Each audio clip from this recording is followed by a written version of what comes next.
Hello, c'est Greg, j'espère que tu vas bien et je te souhaite la bienvenue dans cette nouvelle vidéo. Si tu viens de me découvrir à travers cette chaîne, je te partage des conseils, des astuces et des stratégies au sujet de l'achat-revente de biens immobiliers car c'est mon activité principale. Donc si ce sujet t'intéresse, n'hésite pas à t'abonner à la chaîne, tu apprendras énormément de choses. Dans cette vidéo, je voudrais te parler du nouveau DPE. Alors je ne sais pas si tu le sais, mais depuis le mois de juillet 2024, il y a eu une nouvelle réforme au niveau du DPE. Et en fait, il y a eu une nouvelle méthode de calcul qui a été mise en place pour les logements qui font moins de 40 mètres carrés. Ça veut dire quoi? Ça veut dire qu'aujourd'hui, si par exemple tu as un logement qui fait moins de 40 mètres carrés, eh bien peut-être qu'avant tu pouvais avoir une lettre en F ou en G. Eh bien aujourd'hui, avec la nouvelle méthode de calcul, tu peux avoir une nouvelle lettre automatiquement sans rien faire. Alors comment est-ce que tu peux faire pour savoir ça?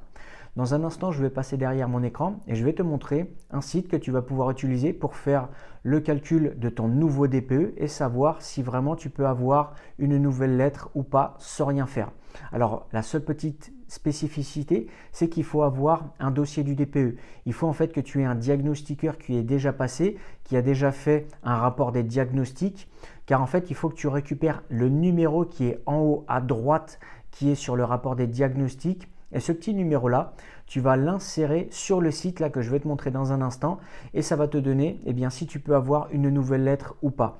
Alors ça concerne uniquement les logements qui font moins de 40 mètres carrés.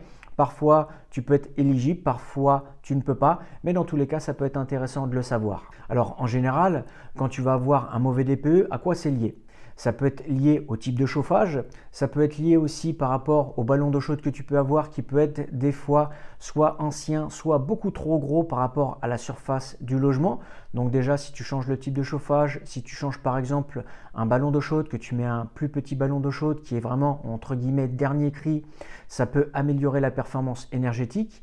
Ça peut être également lié aussi au niveau du sol, c'est-à-dire que tu peux avoir un sol qui n'est pas bien isolé. Ça peut être lié aussi au niveau des murs qui ne sont pas bien isolés, mais également ça peut être lié aussi soit au niveau du plafond, soit au niveau des fenêtres. Donc tous ces petits détails-là sont à prendre en compte. De toute façon, sur le rapport des diagnostics que le diagnostiqueur te remet, tu as une recommandation qui te dit, voilà, là il faut peut-être isoler le sol, il faut changer les fenêtres, mettre des fenêtres double vitrage, etc., etc. Alors là, ce que je vais faire, c'est que je vais passer derrière mon écran et je vais te montrer le site que tu vas pouvoir utiliser pour faire une simulation. Alors juste avant de passer derrière mon écran, si l'achat-revente de biens immobiliers t'intéresse et que tu veux en apprendre un petit peu plus sur cette activité, que tu veux vraiment connaître un petit peu toutes les ficelles du métier et que tu veux découvrir également des exemples d'opérations d'achat-revente, n'hésite pas à cliquer sur le lien qui est dans la description.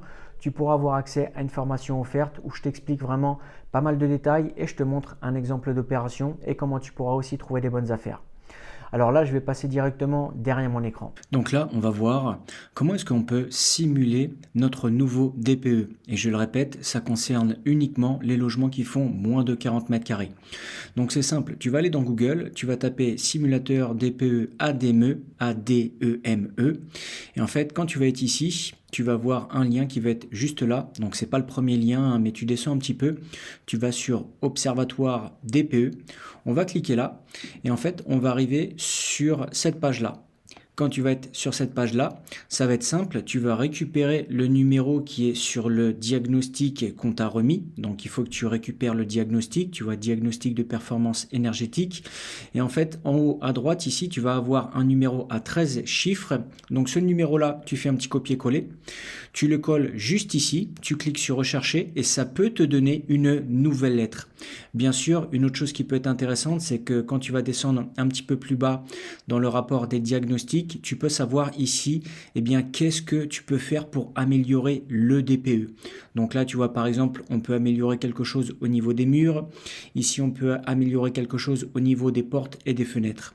Ça peut être intéressant de savoir si le logement qui fait moins de 40 mètres carrés peut avoir une nouvelle lettre au niveau de la performance énergétique. Peut-être qu'aujourd'hui, il était en F ou G.